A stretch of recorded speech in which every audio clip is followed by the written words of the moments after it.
Hello, hello. I have been reading manga as I am wont to do, and I've been piling up some series that I want to chat about. So it is time, of course, to have a manga chat.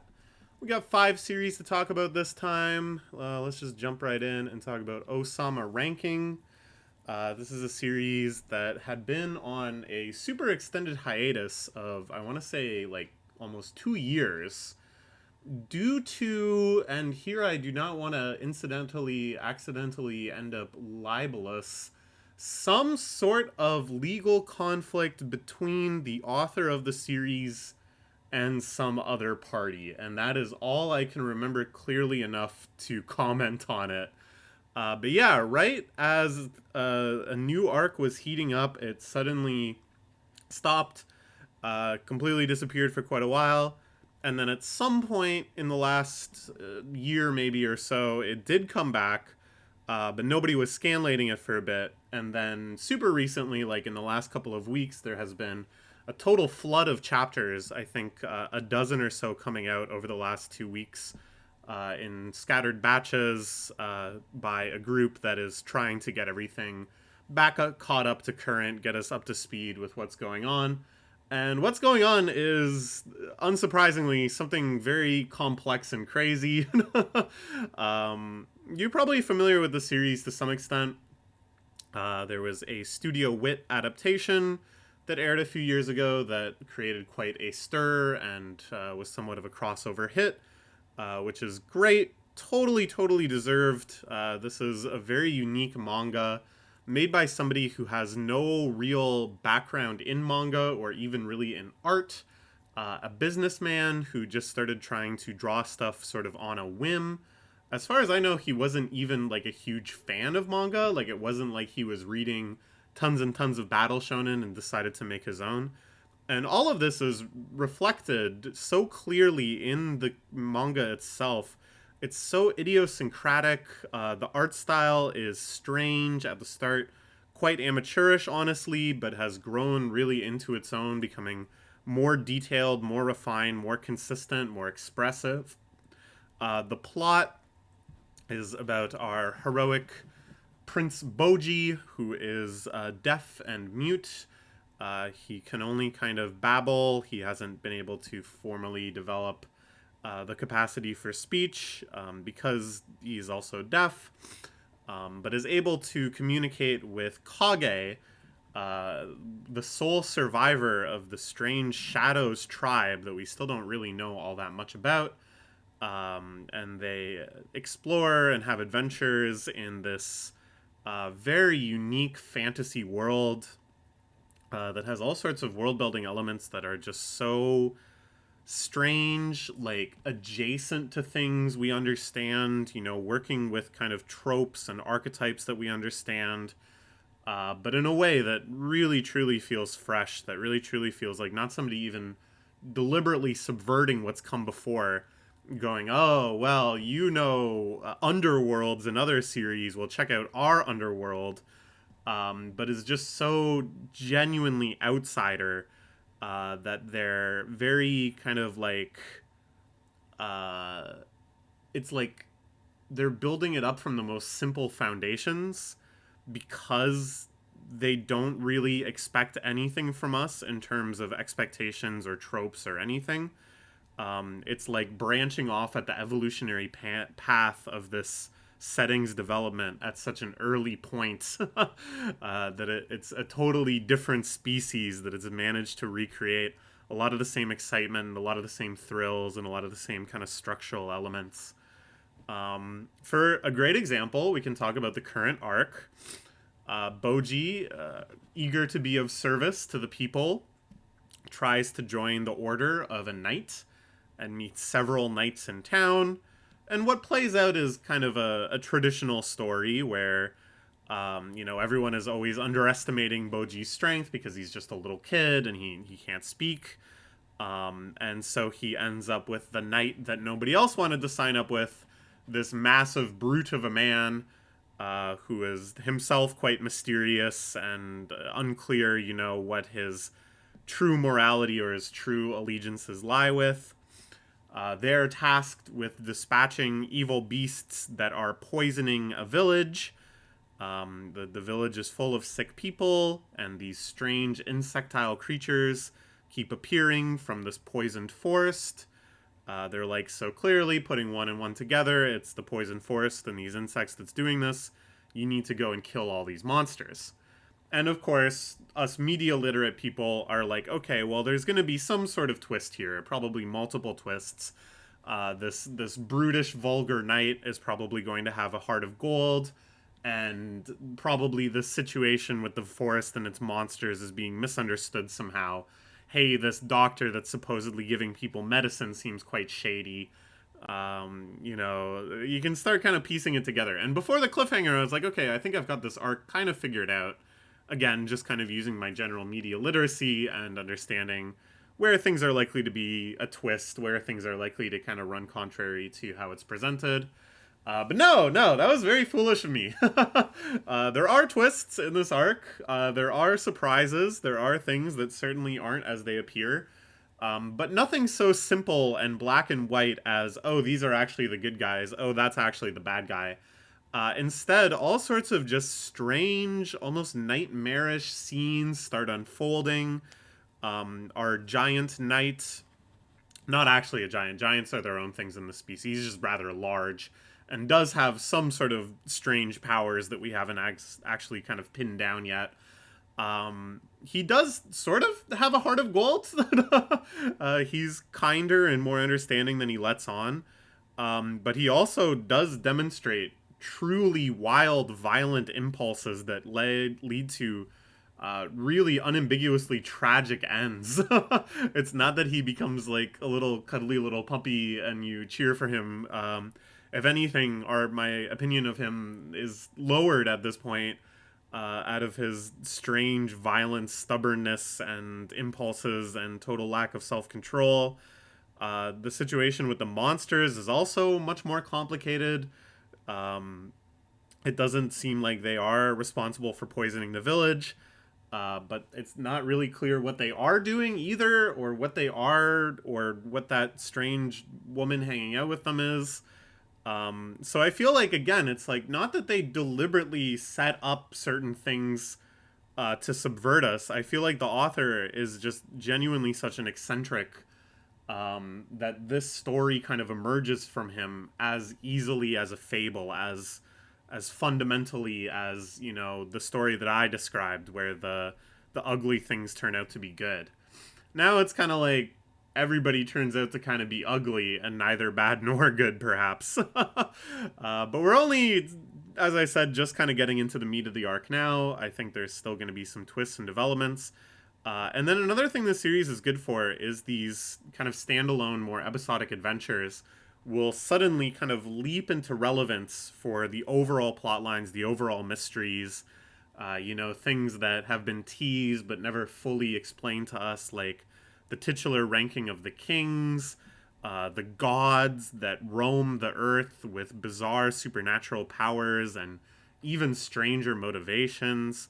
Those kind of like big scale things that feel like they're sort of shrouding around the actual plot line of the series, the actual outcomes. So I'm kind of predicting, again, it's going to hook back into those things in a way that's really surprising. But yeah, really good stuff. I truly love this series. I'm glad that it's getting scanlated again. I assume we're like getting caught up and then it's going to start coming out regularly in scanlation. I sure hope. I'd recommend you all check it out. The anime, I think, is going to continue being adapted. They did first season 2 core, fantastic, great, gets to a great stopping point. And then they did kind of like a variety show that was a mix of like Tankobon bonus chapters and original content and stuff that kind of like just sort of rehashed, that sounds negative, but in a fun way, kind of retold stories from the original. And just sort of fleshed out the world, fleshed out the characters. But really what they were doing is stalling so that the manga could get further ahead and they'd have time to adapt a full season's worth of manga.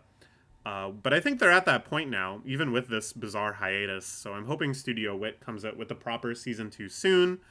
Oh yeah, and at the end of the kind of bridge season, the stalling for time season, they did suddenly adapt the start of like the new chapters after season 1 ended.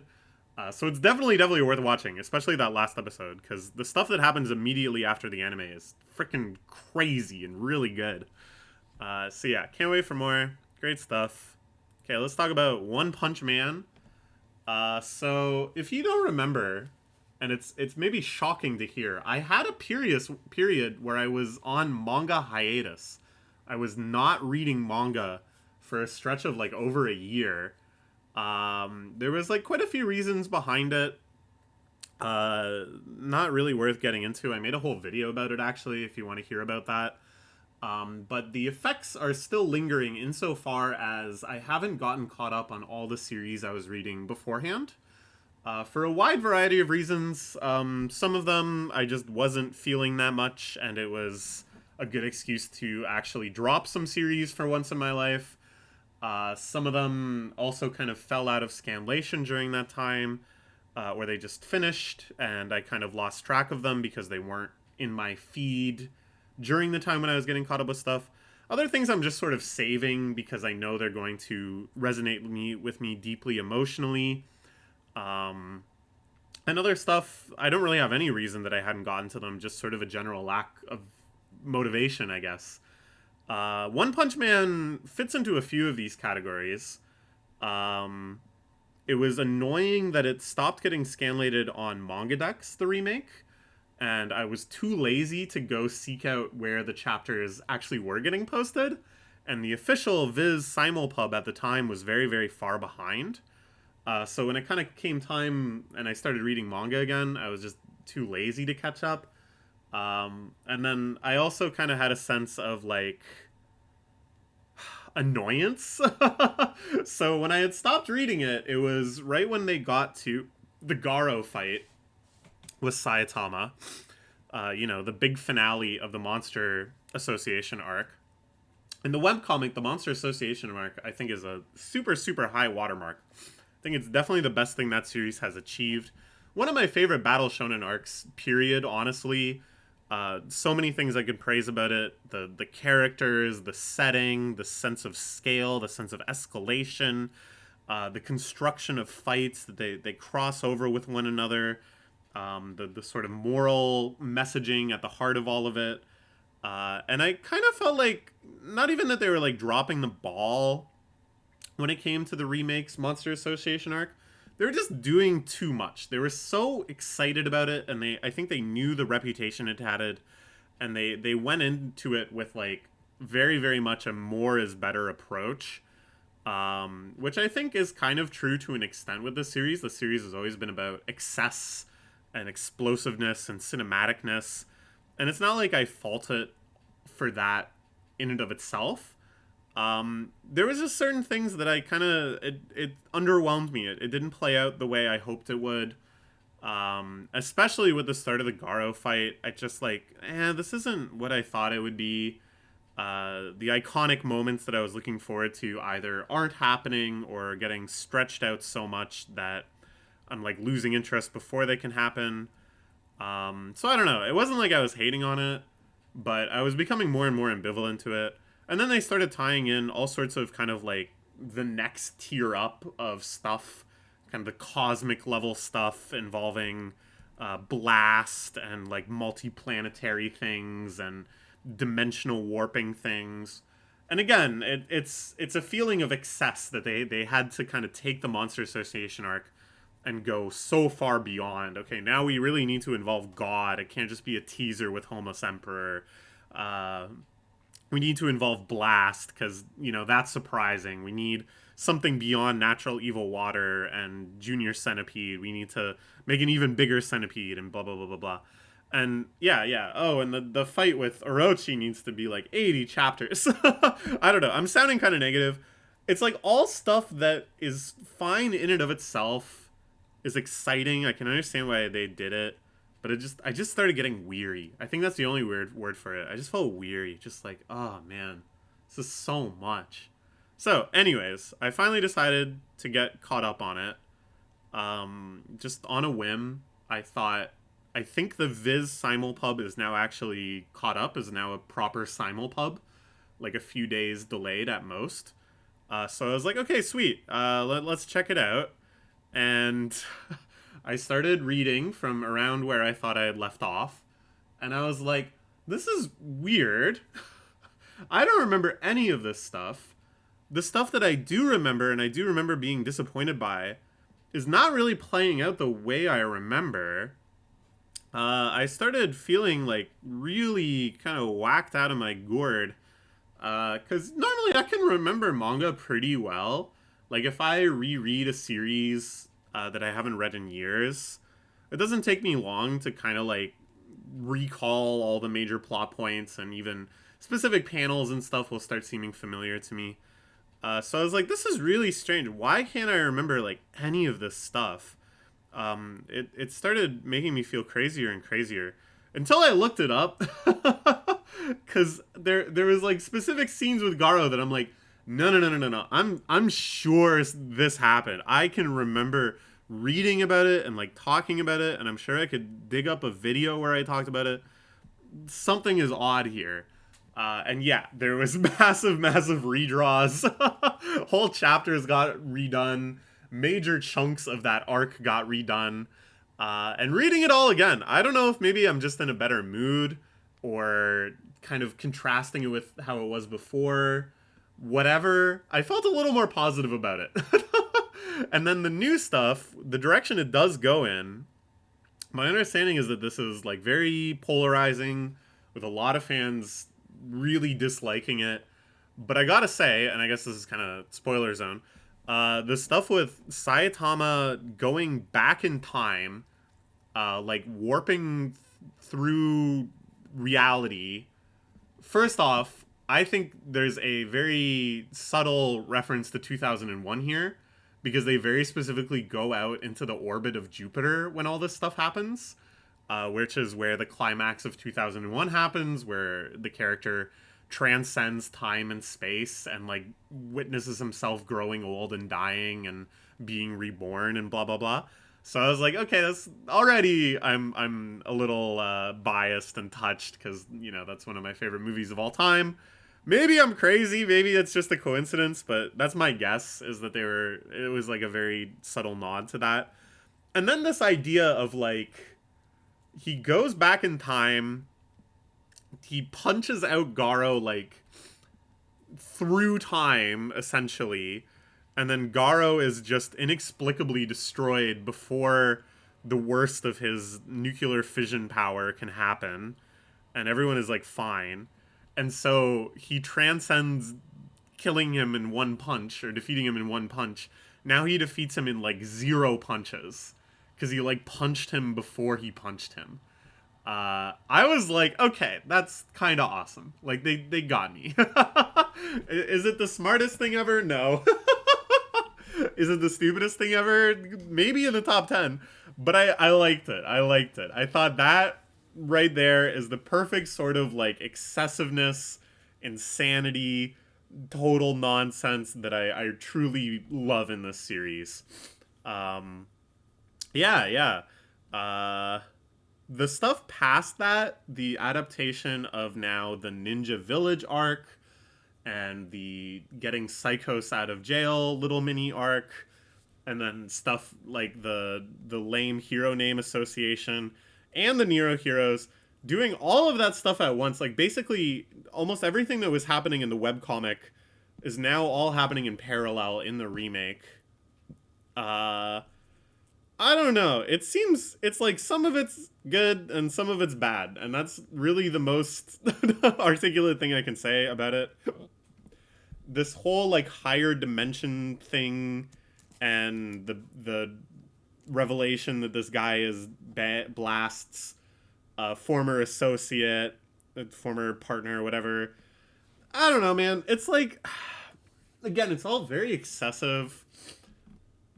It feels like it's sort of detracting from the fun of the series, because now everything kind of has like gravitas, and they feel very, very unwilling to do kind of the fuck the reader joke that one is so great at, where, the ninja god is hyped up to an insane degree, and then Saitama off screens him in presumably one punch. Um, I don't know, but like other stuff is good. Like I like that they brought in all of the ninja and they all have their redundant names and they all do their silly attacks, stuff like that. Uh, I think the depiction of like a my mask and the weird monster that he is lurking underneath and that feeling of it boiling up to the surface, pretty good. I like how they've adapted all of the Neo heroes' character designs and expanded on them and kind of fleshed out a lot of that world and stuff that you get glimpses of through the foundation of the Neo heroes. You know, powerful people that exist outside the world of heroes. I think is really cool, and they've done a good job with it. I don't know. It's really all over the map for me. Like any given chapter will be a mix of stuff I liked from the webcomic, stuff that's new that I'm like, oh yeah, that's interesting, and stuff that's new that I'm kind of just like exhausted by. And I think that's a fine place for it to be. I'm certainly interested. I certainly want to see how it proceeds from here. Uh, I think more stuff is getting rewritten too. The reality warping effects have extended beyond in manga. Now it's affecting the manga itself, which is very strange and quite unprecedented. I don't know. It's kind of cheating, you know? Nobody else gets away with this. I think you would be kind of laughed at in if you were a mangaka of anything less than the stature and you go, I want to redraw or completely rewrite the story with like a totally different outcome, and here's like 5 new chapters to replace the previous 5 chapters. I don't know. Should that be allowed? Is that cheating? But yeah, the stuff that, you know, made the series so famous, specifically like the art style, the character designs, the character interactions, all that's still peak. I'm still really enjoying that. I gotta get caught up on the webcomic too. That's gotta happen soon too. Anyways, yeah, really mixed bag for me. But I am interested. Okay, now let's talk about some Jump series. You know, for a while I've been saying, oh, I want to like explore all of Jump. I want to become the Jump historian. I want to read like all of the notable series and just try to understand the whole history of the magazine as best I can.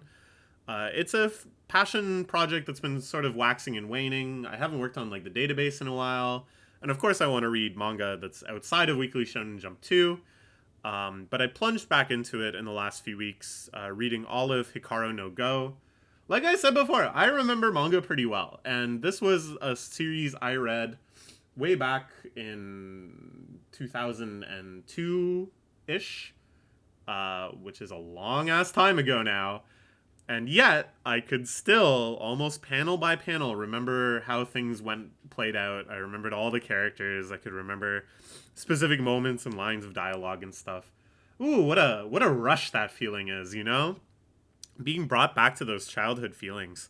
And this was, as a kid, a pretty mind-blowing series for me. First off, I don't think I had probably ever encountered the game of Go before.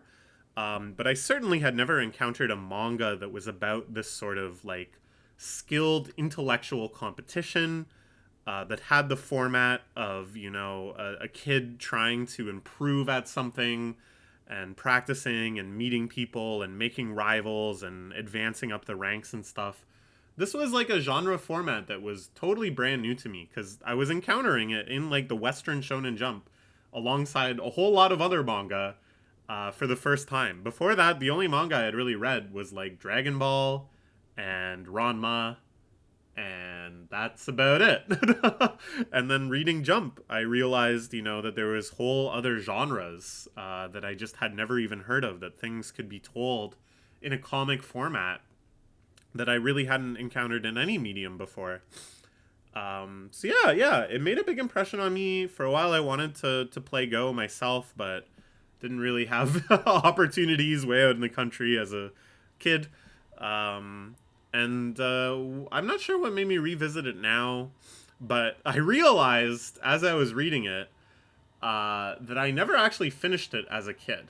As a kid, I had read up to the arc where they're playing Go on the internet, and Sai is able to play undercover, and then he gets... I read up to the start of the protest, I think, when he's taking the test to go pro. And I think it just was a matter of Shonen Jump in the West stopped publishing it at that point, like serializing it, and just went to straight tankobons. I don't know. I might have this mixed up. That's the last thing I can remember. And then somehow, in the years since, and I was just bragging about, oh, I can remember manga so well. I convinced myself that that's like how it ended. That it ended with Hikaru passing the pro test and becoming a pro, and then it was just like his adventures continue. No, no, no, no, no, no, no. There's a lot more after that. And what's crazy is that I had known that it ran for like 23 volumes, because, you know, I collect all these stats about jumps and stuff. So I knew that it ran for a long time, and then I just had thought all the stuff I read lasted 23 volumes. And honestly, this series has like a very, very brisk pace. I can understand it now, extrapolating back stuff that I like thinking about, oh, the Insei test, or the pro test, or Hikaru's life as an Insei, or the saga of them playing Go on the computer, or like the, I don't know, just any number of like events that I could remember. In my mind, I was like, oh yeah, that was probably like 5 or 6 chapters. Like that was a whole little substantial arc, wasn't it? And then reading it again, I was like, wow, they just wrapped that all up in one chapter, and then it's on to the next. It's really incredible. And I think the way they do it is by being very, very concise and intentional about how they depict the game of Go itself. They really hesitate to ever show like a total move by move breakdown, of course. That would take way, way too long. But they're able to kind of like capture what's happening in just like a couple panels showing the actual game itself. And then even like major climactic matches, the rematch between Hikaru and Akira or something, just wrap it up, onto the next one, boom boom, here's like 3 panels showing their faces, 2 panels showing the board, a couple panels showing people's reactions. That's all you need. You understand who won, how stressful it was, how each of them felt about it. It's on to the next thing. That's like half a chapter. It's just really incredible pacing. I don't feel like it's rushed even, although I think the ending's rushed. We'll get to that. I just think it's like very efficient, very concise, very deliberate, very masterful. So yeah, it was a tremendous surprise to me as I started kind of rereading it and realizing, okay, I'm getting through all the stuff I remember very quickly, and there's still like 100 chapters after that. And the stuff that happens after that is, I think, quite amazing. Let's just get into spoilers, I guess. Spoiler alert, you know, if you haven't read this series from like 20 years ago, please do so, move on, whatever. But the whole saga of Sai leaving just blew my mind. I can think of very few manga, let alone shonen manga, where there's such an abrupt and sudden change in just the overall structure of the story. You know, suddenly the second most major character is gone. The character that had served as like partial internal monologue to Hikaru, that we're always hearing the back and forth between them. It's sort of a running commentary on things. It's the source of much of the humor of the manga, Sai's out of touchness with modern Japan. It was sort of the path forward of the manga too. Like obviously it was about Hikaru's growth, but you know the proverbial one piece of this series was Sai's quest to play the divine move, and it was sort of this like X factor too, that Sai was always capable of defeating anybody in the room, and that Hikaru had this monstrous strength lurking within him. And it ends.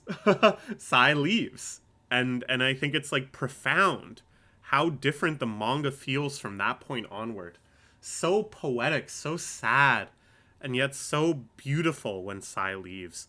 And the fact that they really wallow in it, that even in a story as briskly paced as this, they take several chapters of Hikaru lamenting the loss of Sai, searching for Sai, doing whatever he can to bring Sai back, and then grieving, unable to play Go, failing as a professional because he can't bring himself to play without Sai, cursed with guilt and stress and shame.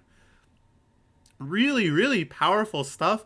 Oh, and then the moment where he plays Izumi, he allows himself one more game, thinking that will be the last time he ever plays Go, and then realizes that the place Sai went was in his Go, was in his play, that he remembers him and recognizes him through the moves he makes, through the insights he's having, the thought process in his head, simulating Sai as if he had never left in some I am a strange loop Douglas Hofstadter type thing.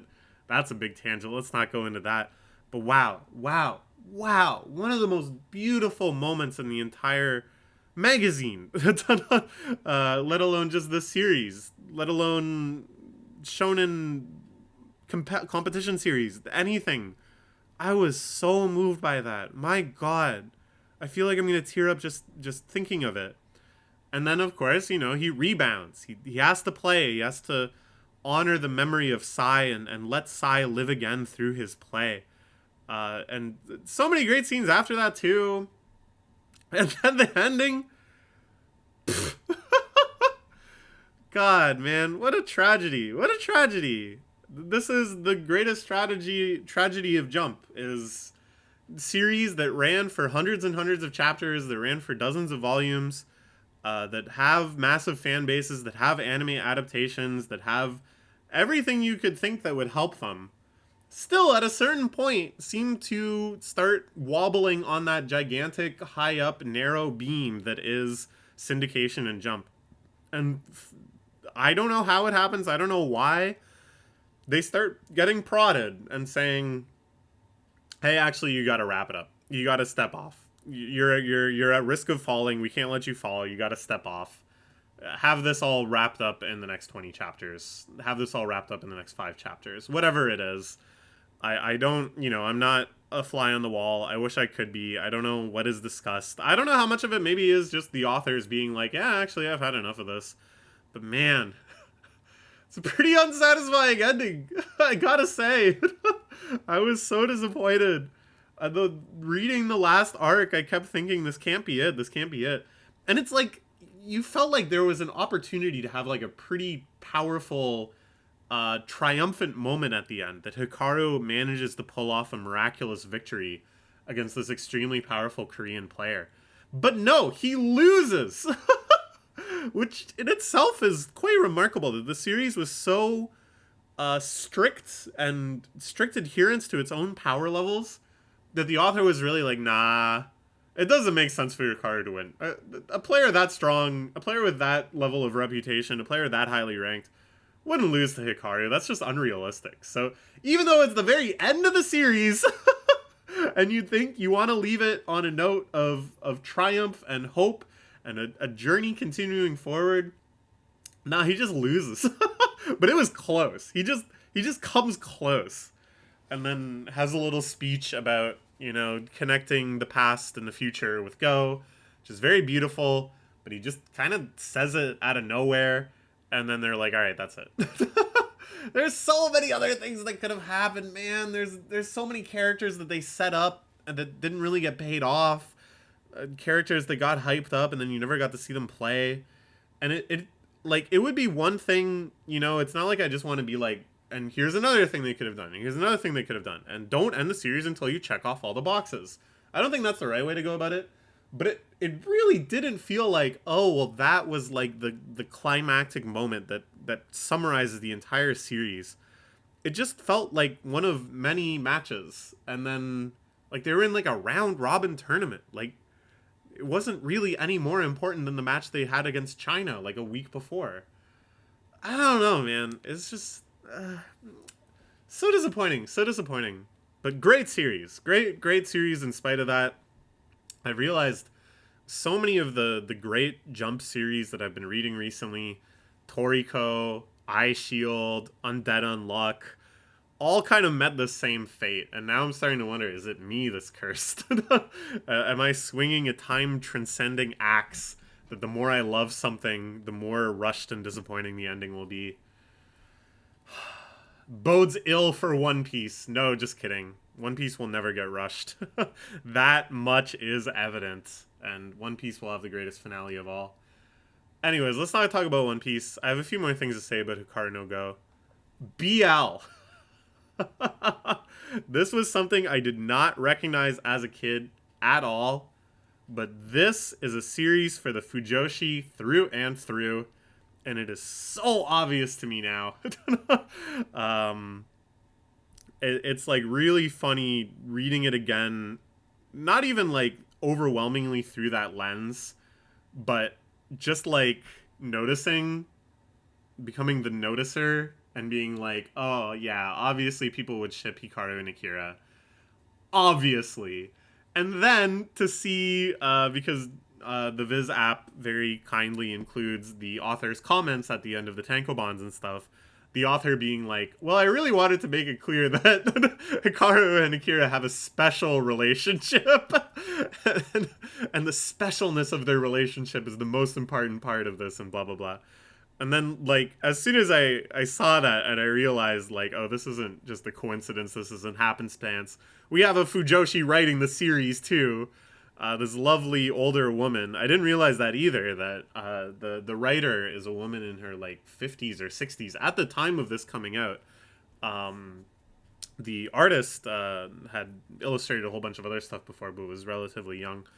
There's a lot of very fun stuff in the afterwards about these this sort of age gap and her own eccentricities and stuff. But yeah, I was like, okay, she's like a Fujoshi too. and it explains also Izumi, who isn't really set up to be like a major character at all, and sort of has an unceremonial exit from the first arc he's in. And then they run a character popularity poll, and he gets like a whopping like 15,000 votes or something, which is extremely high for any character popularity poll in any Jump series. The Fujos came out in force for their Ikemen, and he suddenly has a way bigger role in the series. He's the one that brings Hikaru back into Go. He gets a whole little spin-off arc adventure where he goes to China and plays with Chinese people, and he's like the main character for all of that. It's like really funny to me. I don't know. Just the more you understand, the better manga gets. Honestly, the more you understand about cultures and subcultures and everything.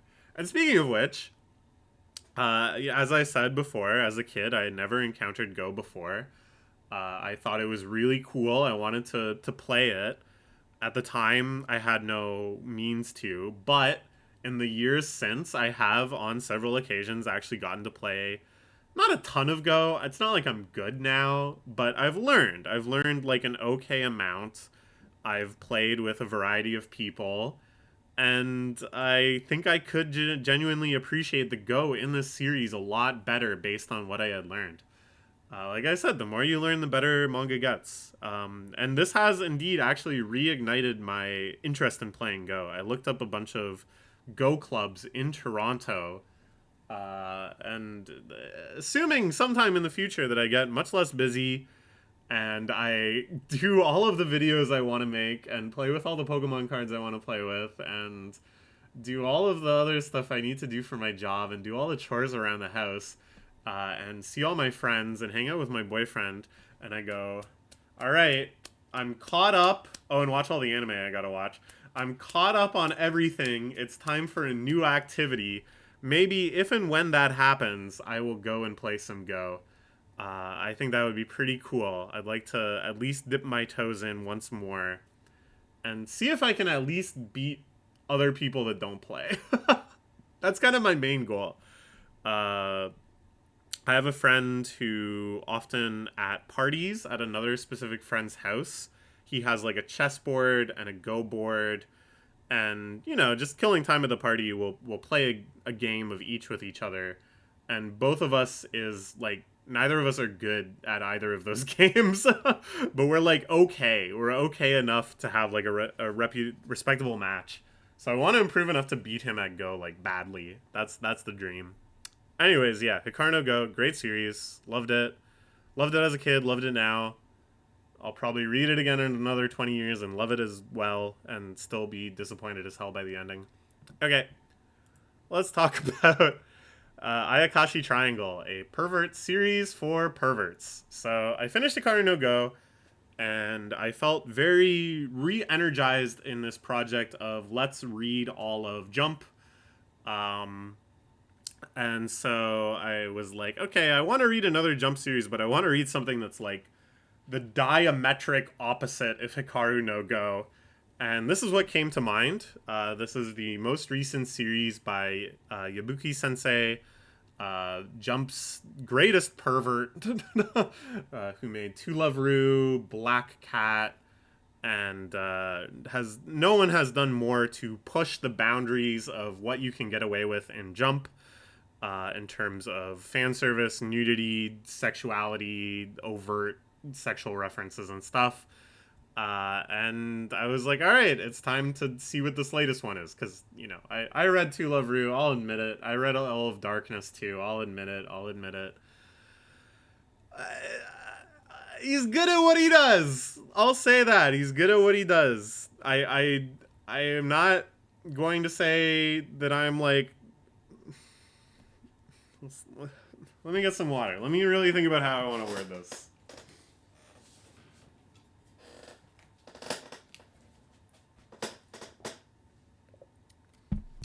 Putting aside your own fetishes and what you find appealing and erotic and whatever, I think once you've read enough manga, you start to appreciate fan service done well and fan service done poorly. And this is a massive multi-functional thing. You know, the quality of the art is a huge one, of course. How interesting or funny or unexpected the situations leading up to the fan service is another one. The variety and inventiveness of the fetishes on display is another one. But then it gets more complicated too, like how well it captures sort of the sensory experience, how much that it kind of closes the gap between you being able to imagine how it would feel to the characters versus just seeing it on a screen or in a book. I think there's a massive factor of like the agency of the characters involved. Is this fan service that's sort of prompted by the object of the fan service in some extent? Like, is there a sort of enthusiasm on both parties? And you can kind of present this as like a moral thing. You know, like there's moral and immoral fan service. That's something I'm going to say on record. And I think as well, like there's fan service that's sort of like a fun sensory fantasy where you're just sort of titillated by the idea that you could do something very erotic or that would feel good or whatever. That's on one side of the spectrum. And then there's another side of fan service that's just sort of like an emotional substitution, that you are fantasizing about like being loved, about being in a relationship where you feel safe and heard and valued, that goes along with like erotic things, but is like wholly a very separate type of fantasy where you're really fantasizing about like living the entire life of the character rather than just this one lewd moment. You know, as I said, so there's like a whole bunch of different spectrum dimensions, and I'm not going to say that this series is a flawless 10 out of 10 on the good side on every one of those dimensions. Not even close, but it is pretty good overall. Like, art, fantastic. Variety of fetishes, fantastic. What the fuck am I talking about? Character agency, mixed bag. Pathetic wish fulfillment versus just fun lewd time, very much on the side of fun lewd time. Oh, variety of like characters and body types and stuff, pretty good variety.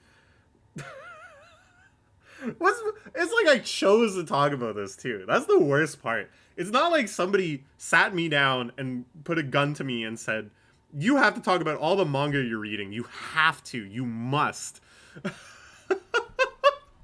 No, I chose to do this. I could have just pretended I didn't read this. I could just not be making videos about the manga I read at all. Anyways, so yeah, as you can probably tell, I actually feel pretty positively about this series. I don't think it's like high art. I don't think it's the pinnacle of manga, but I do think it does a good job as a fan service series. It gets it, and it exceeds in those areas where it ought to, you know? And then, putting aside the whole fan service thing, I think this is just a good manga in general, okay? The premise is basically this guy is an exorcist of Ayakashi, which are generally just yokai. The vast majority of them are just sort of fun and silly, and just sort of lead to inadvertent lewd pranks. I'm a fan Tengu. I'm a little yokai. Oh, I blew too hard and everyone's clothes fell off. Is that an actual chapter? I don't know. It might as well be.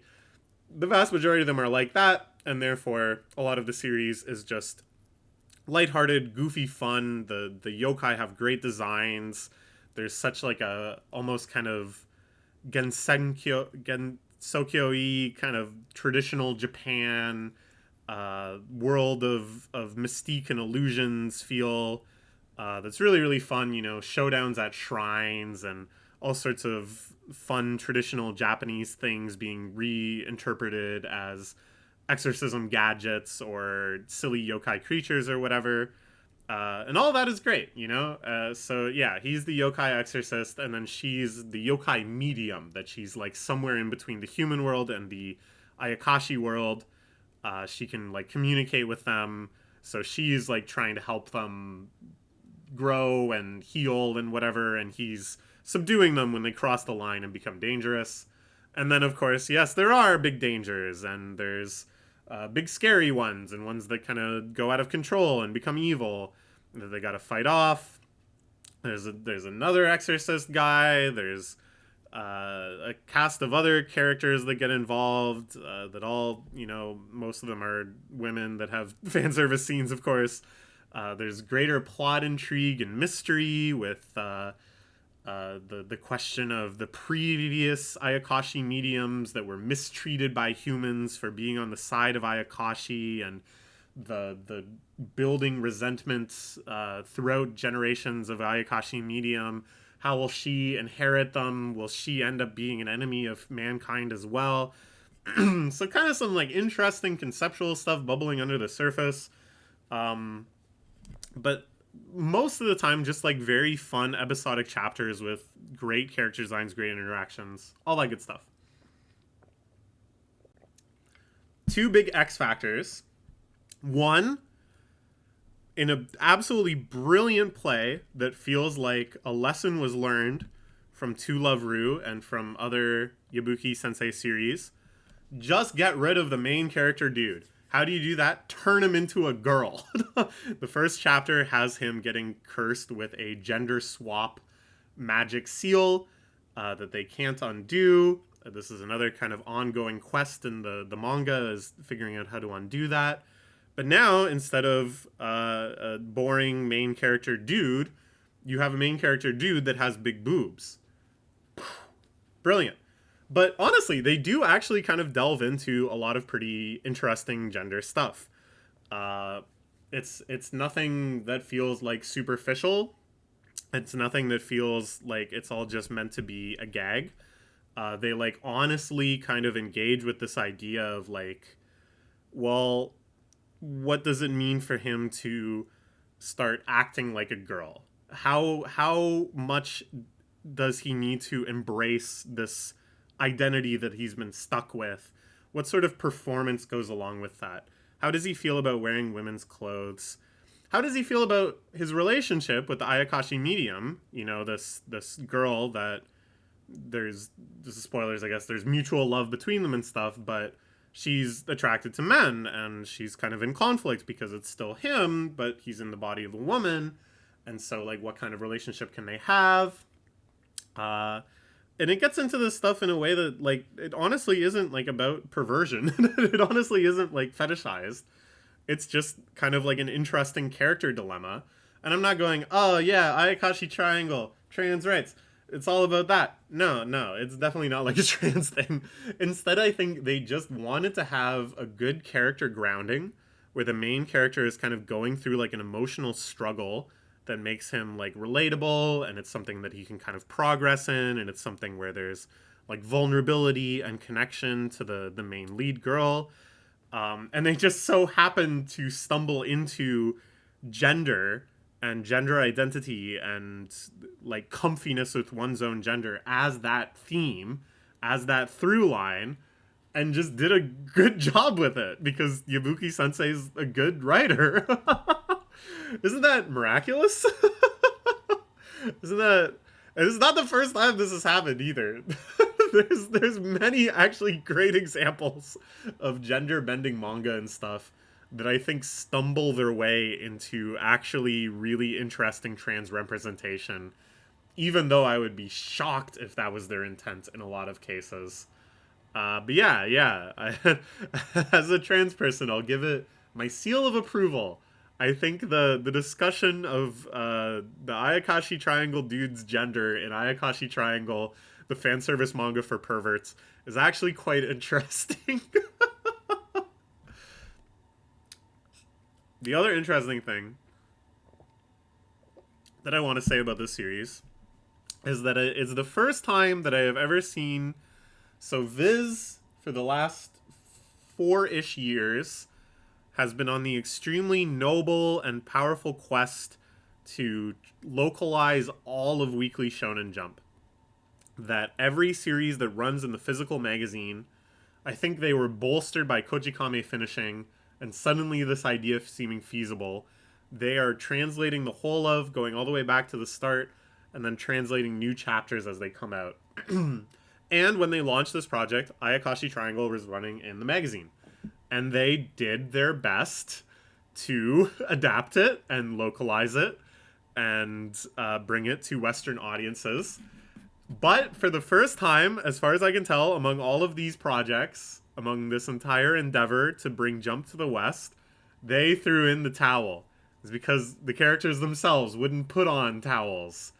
And in some chapters that focus mostly on a girl that has a pretty flat chest, they were like, we're tapping out. That's it. We can't handle this. This is going to get too many complaints. This is going to be too much controversy.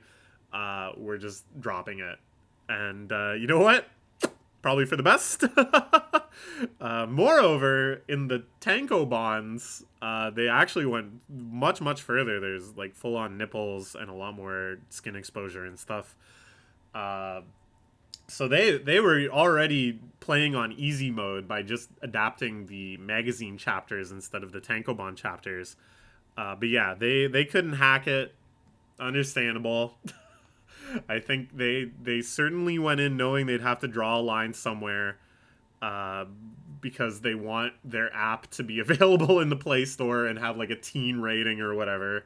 They don't want a whole bunch of angry parents complaining that their kid is reading porn on the Shonen Jump app. So I think it's pretty reasonable. And honestly, they hacked it more than I thought they would. They got a lot further than I thought they would. Kudos. But what's cool is that even though the entire domain of Weekly Shonen Jump these days, and pretty much all Shueisha, falls under Viz, they did, in some pretty unprecedented arrangement, allow for 7 Seas to pick up the English license and start localizing the rest of Ayakashi Triangle, fully uncensored, using the Tangobon versions, a process which is underway now. I just read this volume, volume 13. There's 3 more volumes coming out in the next few months. I'm pretty excited to read them. I hope this series has a good ending. But yeah, overall, I'm very happy with it. Okay, that was... Why did I do that? Why do I do anything? It's just because I love manga. Like, really. I'm not kidding when I said that was embarrassing. That was kind of embarrassing. I do feel embarrassment sometimes. As unlikely as it seems, I do feel embarrassment sometimes.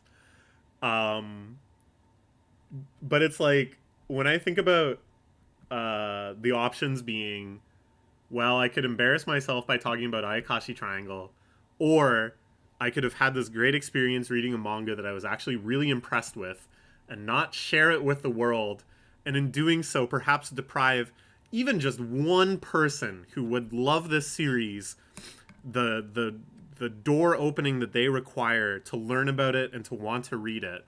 For that one person, I will sacrifice as much of my dignity as I can to get across the message that is as far as. Oh man, I didn't even talk about like the fight scenes. The fight scenes are good. Such good like ninja action and stuff. It's just a good series, dude. Ayakashi Triangle, Yabuki Sensei. Can't wait to see what's next. Okay. Finally, we're going to talk about Mashle. This was another one I read on a whim in my ongoing quest to read all of Jump. A futile quest as it may be, we're going to do our best. And this is a series that had been on my radar for quite a while, and I was pretty interested in. I watched the first season of the anime, and I was pretty impressed by it. Basically, we have our main character, Mash, who is a Saitama type, somebody who has a cheat code level of strength, but is also comically indifferent and ignorant of most situations going on around him. He is born into a world of magic with absolutely no magic capacity of his own. Despite that, he is strung along into the situation where he has to enroll in the world's leading magic school. And basically, most of the early chapters are mostly a comedy series wherein he has to replicate magical tasks using just his own insane strength. So, you know, he can't fly a broom, but he can kick his feet in the air fast enough that he hovers, and such as that gives the illusion of flying. Just wacky situations like that. And then, of course, a greater plot slowly emerges where he has to become the divine visionary, the sort of leader of the school as a student, and battle off Innocent Zero, this Voldemort-type figure that rises out of the darkness and wants to take control of the world. Yeah, so pretty fun premise, kind of just combining this sort of Saitama archetype, this really great kind of joke of him being absurdly strong and trying to do magical things with that, and then just sort of an extended, loose Harry Potter parody. It's definitely very Harry Potter inspired, and they make a lot of jokes that sort of satirize Harry Potter. And at the start, I was loving it. Like, I just think that's a great formula, and it actually corrected one of the things that I dislike most about Harry Potter, is that Harry Potter is very, very, like, counter-revolutionary, and the entire series we see injustice after injustice after injustice. We learn about this world that is, like, very flawed, very racist, mistreats people without magic, is based around prejudices and hierarchies. And at the end of the series, none of that has changed. And none of the main plot lines are, like, really about dealing with that at all. It's not even really acknowledged as a problem. It's just sort of the way things are. Whereas Mashle has a similar setup, but is very focused from the very beginning on, and Mash will change the world. Mash is going to undo this prejudice. He's going to create an equal society for non-magic users. He's going to right all of these wrongs. And I was, like, really impressed because it just had an ambition that Harry Potter, like, never even came close to having. So yeah, at the start, I was loving it. I thought Mash was a great character. It was funny. The fights were infrequent and mostly kind of goofy in their own ways, and the kind of episodic magic class stuff in between was really good.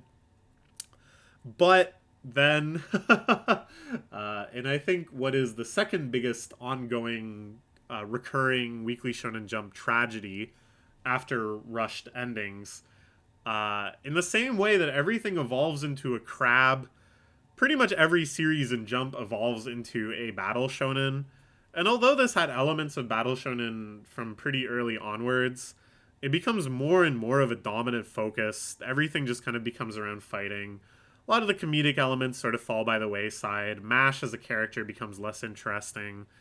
And even the sort of revolutionary rhetoric of, we're going to change society, we're going to shake things to their foundations, is replaced with just, oh, well, if we beat the bad guy, a bunch of good stuff will probably happen anyways, and it ends up having pretty much the same like messages as Harry Potter.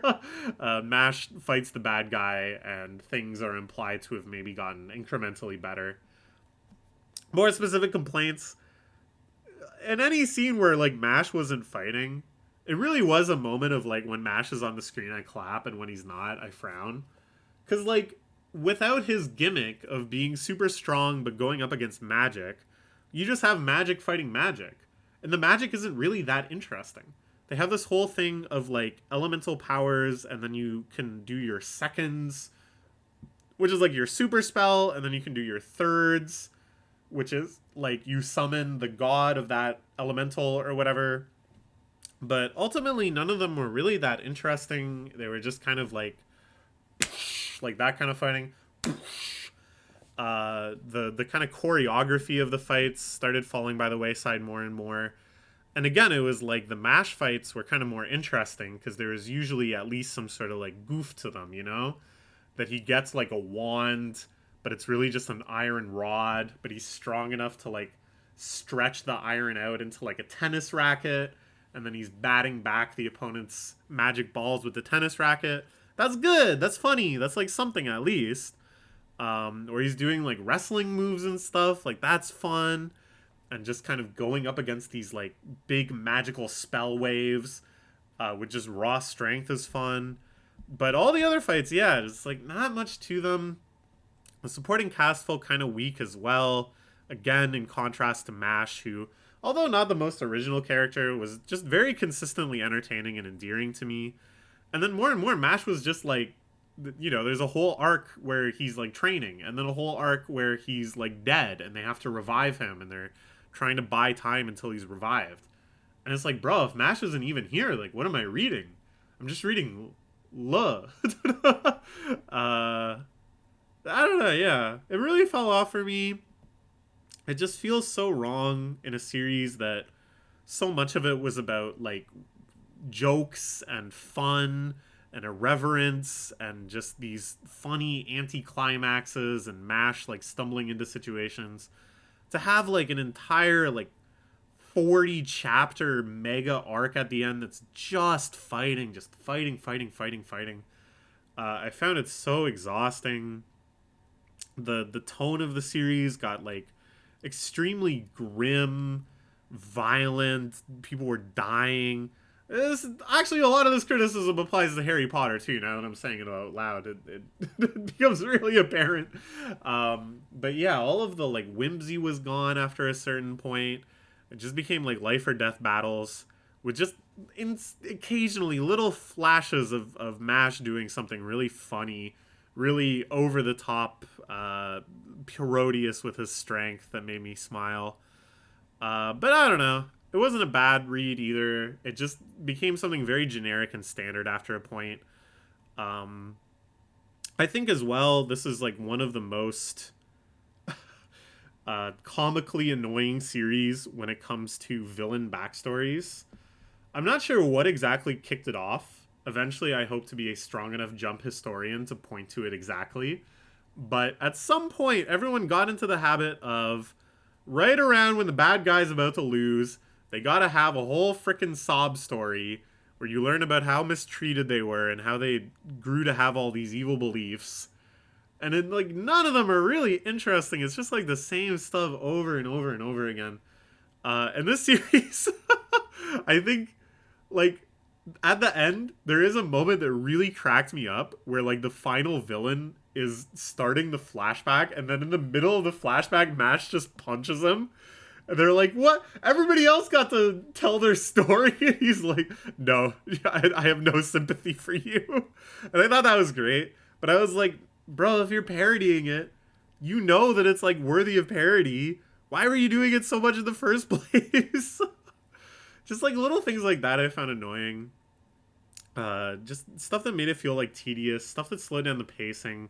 Stuff that made these already way too long fights feel even more belabored. I just wish it could have stuck with, like, comedy, you know? I wish they didn't feel such an insatiable need to keep upping the scale, keep upping the drama. And I felt like at a certain point it just started feeling unmemorable, too. Like, they had a habit and I think this is an understandable habit. This is something all modern shonen does. MASH. You may be one of the top dogs in your dorm in the magic school, but check this out. The other dorm is the evil dorm, and they have this whole elite squad that you're going to have to square off with. Here's a shot of all of them walking down a hallway. And then we have a little arc, and that plays out, and blah, blah, blah. And then it's like, MASH. You might be the top dog in your school now, but did you know there's another magic school? They're the evil magic school, and they've got like an elite student body. You're going to have to square off against the best of the best from this school. Here they are walking down a hallway looking cool. Boom. Another arc. Hey, MASH, guess what? Now you're a candidate to become a divine visionary. But all the other divine visionaries, they don't really like you. Some of them might be allies, but some of them might be villains. Here they all are standing around looking cool. Boom. And at a certain point, you've kind of like introduced so many successive like tiers of characters where there's like one or two really relevant ones, the one that probably MASH ends up fighting and the one that Lance maybe ends up fighting. And then the rest kind of just like fall by the wayside. And again, it's like that in itself isn't bad. That's just how shonen works. That's especially kind of a symptom of the modern shonen thing where it's like, well, we hyped up this divine luminary thing, so we got to show them. We got to make a big deal out of all of them. We hyped up this whole like Brothers of MASH thing, the evil scheme of Innocent Zero. We gotta go through all of them. Got to go through all of them. Like it can get pretty tedious, but I think the problem is like they did that, and then in the end game, they kept being like, I've come back to help you, MASH. You defeated me before, but now I'm your ally. And honestly, even though I read this entire series in a pretty short time span, I was like, I don't know who the fuck this is. I had to wait and see them fight, and then I would be like, oh, it's like the guy, the water guy, right. And it's like you can't kind of like, you gotta like really make them memorable if you're gonna pull stuff like that. And I felt like sort of the very 1D, get it all out, have a tragic backstory. It was just too generic. They couldn't have really played that card convincingly. I don't know. It just symptomatic of a lot of things in shonen. I think this is a series that really helps me put my finger on like what doesn't work in battle shonen, a genre that overall I love, but I definitely think exists on like a very wide spectrum of like One Piece, the greatest masterpiece in all of manga, and like Nue's Exorcist, something I would want to scrape off the bottom of my shoe if I stepped on a volume of. It's a wide spectrum. Mashle, I think, is solidly somewhere in the middle, and I really want to keep putting my finger on like exactly what works and what doesn't in a genre that on surface level a lot of these things look superficially the same. Anyways, I want to say though, and this launches me into a little segue here. I did still really enjoy reading it, and the fact that aspects of it weren't that good didn't really diminish my enjoyment in reading it. It was more like it just sort of shifted into more of an analytical space where I was like, huh, this is interesting. The ways in which this is bad is interesting to me. And what it really made me realize is like, if I'm truly going to be the Jump historian, I can't just read good series. I can't just read beloved series. I can't even just read series that I'm personally interested in. I really have to like read it all. And I am reading the entirety of new issues, but I haven't started reading so much of old series that didn't run for a long time, series that were flops, series that were forgotten. I gotta delve into those as well. So what I'm gonna start doing, and this is really deranged, I always am saying I'm gonna start doing this, it's really deranged, but I listed out all of the series that are on Viz, that have Viz translations. I thought this was like a decent sample size because at least I know it's gonna be like high quality scans and stuff, versus my want to read series is mostly like fan scanlations.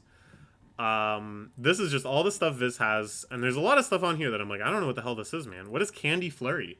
It ran in Weekly Shonen Jump for 19 chapters. Candy Flurry. What is it? And what I'm going to do is just start reading these at random.